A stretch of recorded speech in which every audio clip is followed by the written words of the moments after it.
I have heard you say that the degree of manifestation of negative things, whether it be disease or negative things that happen in your life, is proportional to the degree to which you cut yourself off from Source. And I accept responsibility for my health. I also think that I've always been a very positive, happy by nature person, have had wonderful relationships, excellent health, wonderful work, and have gotten to the point in my life where I was able to retire, take a summer off, RV, and learn how to do nothing, which was a real treat for me. But my dilemma is, during this time, in this last year, I developed a physical condition which was gradually got more and more debilitating, although I was making a definite conscious effort not to focus on it, not to give it more power, and found lots of things to do that made me happy. But it kept getting worse in spite of my conscious efforts in another direction. So I'm trying to understand this, and I know by belaboring it, that's not where I want to be at.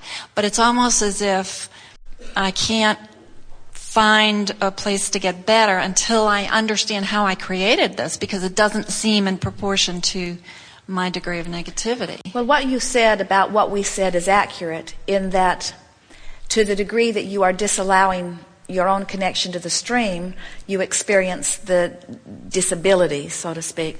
But there is another factor also, and that is the amount of energy that you're drawing through by the power of your desire. In other words, if you're going 5 miles an hour and you hit a tree, it is not nearly as significant as if you are going 100 miles an hour and you hit a tree. We were visiting with a woman one day who described herself, as you did, of being a very positive person, and we could feel that her words were accurate to the vibration. And then she went on to describe illnesses in her body, several of them, in fact, in this case. And then she described a friend who was not nearly as positive as she was, who was healthy as a horse. And it was annoying to her that she, as a positive person, was experiencing these disabilities while her very negative friend was not. And we said there are two factors: the power of your own focus and your ability to allow the power of your own focus to flow.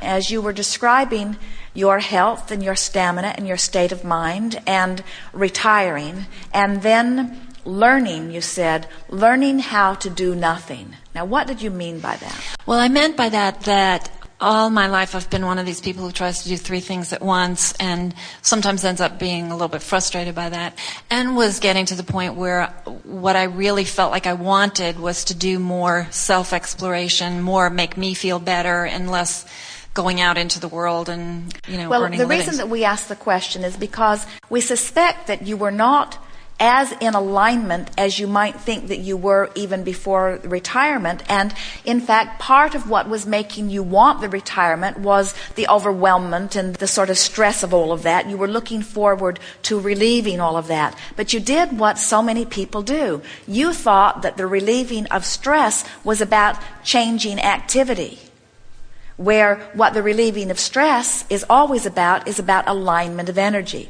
That's why we tease with people. They will say, I'm standing in this place and I'm having this experience and it doesn't feel good. Do you think I should stay with this person? Or do you think I should stay with this job?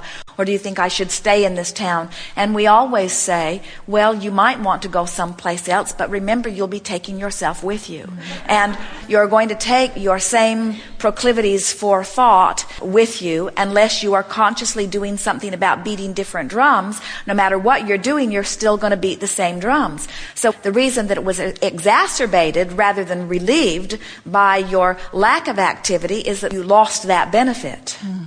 As you were learning how to do nothing. None of you want to do nothing. You want to be active projectors of thought. I think So- it was more learning to do what I felt like doing when I felt like Well, doing that's it. just fine, except you feel so guilty when you do that. You don't feel productive. You don't feel contributing. That's the part that you need to get into alignment. It's like Esther and Jerry. They will have a weekly tape that needs to be processed because there are people that are waiting for it, not only in listeners, but processing people who need it at certain times in order to complete it with ease. And so Jerry and Esther have a window, and they know where it is. And when they avoid doing it while they go do something else, they never take great pleasure in the something else that they're doing because they feel like they should be doing that. And they have discovered that they can make themselves feel better about it, but it is just easier to just do it. When I'm at home, that's where I'm at too. But living in an RV park and an RV is a happy place. There's minimal things that need to be done. And I felt I had earned it. I felt like I was All right, so perfectly like comfortable Magellan, there. who is not really wanting to spend a lot of time figuring out however you got to where you are. So now just talk about anything that has to do with the majority of your now life. Talk to us about if someone says, how are you? What are you up to? What are you doing? How's it going? What kinds of things do you say? But pretend that it's someone that you don't want to talk about your physical condition to. You're just making small talk about the day, your life. What kinds of things come out of your mouth? Well, I'm spending a lot of time catching up on reading material, which I enjoy, spending time with my husband, doing a little traveling, really not being bored. I haven't missed work. I am working one day a week, which I love because I can go in, do my work, come home, and I don't get caught up in the politics of the work as I did when I was working full time. So I would say I'm enjoying most of the aspects of my life right now. All right, now think about where you are and talk to us about dreams that you've had about what this part of your life would be like. What were those dreams? I would say the RV lifestyle has been a dream for both my husband and I, and that felt very good. I would like to travel more, explore more, but also So have... would you say that this RV life that you've discovered is as expansive and expressive as you wanted it to be? Or does it feel more same, more limited? I don't think it's limited, but I think I have yet to find full expression of myself in Because when somebody that uses a lifestyle. word not bored, there's boredom lingering nearby. Now, talk to us, if you will, just a little bit if you want to, about the physical condition. What is it? Oh, it's a muscular thing where I began getting pain and stiffness and really unable to walk well or lift my arms well and so on.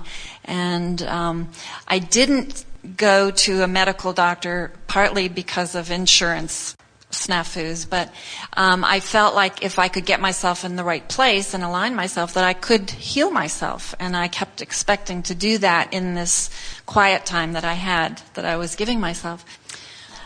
It's a literal tug of war going on in your physical body. And it feels debilitating to you. In other words, that's what it feels like to us. So we would just make more decisions to make more decisions. We would no longer say, I'm learning how to do nothing, because we think that is contrary to the very essence of your being. You did not come forth to ever learn how to do nothing. You came forth because you are an expanding being wanting expansion. And those words also say, I was not very happy with what I was doing. In other words, I was not as fulfilled with my former life, and so I'm not doing what my former life was. I'm finding another life. But when you beat the drum of that, it's like pulling yourself in opposite directions too. We think today's dialogue will be beneficial to you because all you have to do, all anybody has to do is say, well, let's see now, where am I and where do I want to be on any subject? As you are moving through your day, try this exercise. When you find yourself feeling negative emotion or physical sensation, which is just an exaggeration of resistance in your body, go to a piece of paper, or you can write it in your computer, but write it. And write the word subject and then write what you think this subject is. Just very brief description. And then write current set point. And then think around the subject, and it won't be hard because you're already thinking around it. That's why you're having the emotion. Think around the subject and just even talk out loud or write it is even better. Write what's rolling through your mind on the subject that has produced emotion. And as you write each statement, ask yourself as the statements come, what's the emotion that describes this? And you'll find yourself, wherever you are on the vibrational meter, finding words that are all similar, that mean sort of the same thing. And then say, my current emotional set point is, and then whatever it is. And then write, my emotional goal. Not my physical body improvement goal. My emotional goal. Now, of course, the optimum emotional goal would be ecstasy or passion or enthusiasm, but don't ask for an emotional goal that's very far from where you are. Ask for an emotional goal that's not so far from where you are. And then keep writing, trying to find sentences and statements and memories that give you that improved feeling. And when the feeling is improved, now write current emotional set point and put the new statement there. And then if you have time, continue the process, and you will be amazed how in this writing process, in this focused on how I feel and focused upon what thoughts are producing the feelings setting that you are sitting in, you can move up this emotional scale fast. And every day you do it, you will feel less stiff. It is our promise to you. It's an interesting thing. As we watch you, you will find yourself aware of a physical reaction. And almost without exception, you want to know, what did I eat? What did I do? You're looking for some outside reason for it. You're almost happy to receive a diagnosis that explains to you why you're feeling what you're feeling. And if we were standing in your physical shoes and we had a physical sensation, we would stop and make an announcement to ourselves, at least, and to the world or anyone that is listening. I have just diagnosed myself with vibrational misalignment. In other words, I'm in a state of vibrational resistance. Or, even better words, I have some work to do on my emotional vibrational scale in order to bring myself more into the vibrational positioning that is more natural to me. But that's what I thought I was doing this by retiring and doing this. But feel the difference, because what you're offering here is so beneficial. What you're saying is, I'm going through these motions and I'm taking this action because I believe that this action will leave me in a better feeling place. And what we want you to do is to break it down more incrementally. We'd like you to open the pages of a book, and as you're reading this fictitious novel, when the woman that you are reading about finds out that she's dying of something, we would like you to just take the book and throw it in the trash can and say, this was not the best choice of reading for me, because my in-the-moment thought is what is causing my in-the-moment vibration, and my in-the-moment vibration is what is giving me my in-the-moment emotion. And as I'm doing it in this moment, not only is it affecting my vibration in this moment, but I'm practicing the vibration and I'm developing a proclivity so that I have access to more of those kinds of thoughts. We want you to understand that deliberate creation is just a moment-by-moment thinking and feeling process. And too many of you are looking at your life sort of from a distance as you are talking in general terms. I thought that the RV life would give me more time to put myself in a better feeling place, and I thought that because I was now doing that I would be in a more better feeling place. And we want you to take a more bite by bite, hands-on physical approach by saying, this thought doesn't feel all that good. I wonder if I could find a thought that feels better. There's nothing serious happening here. In other words, there's no serious misalignment. Think about how magnificent it is. You've been saying, and many of you have been saying, I want to know about my vibrations, and I want to be a deliberate creator, and I want to be in alignment with source energy, and I want to fulfill my reason for being, and I want to know what I'm doing. I want to listen to my guidance system, and I want to be intuitive and in vibrational connection with my source, and I want to be so in alignment that I can actually hear my inner being and receive guidance. And I want to be a teacher, and I want to be of value to others. And all of that means that you have to be aware of how you feel in the moment. So then you say, and most of you are feeling this on some level, I'm not all that much aware of my emotions. Well, you are. Every one of you are. You can feel it as we've been playing this game today. You know right where these emotions are.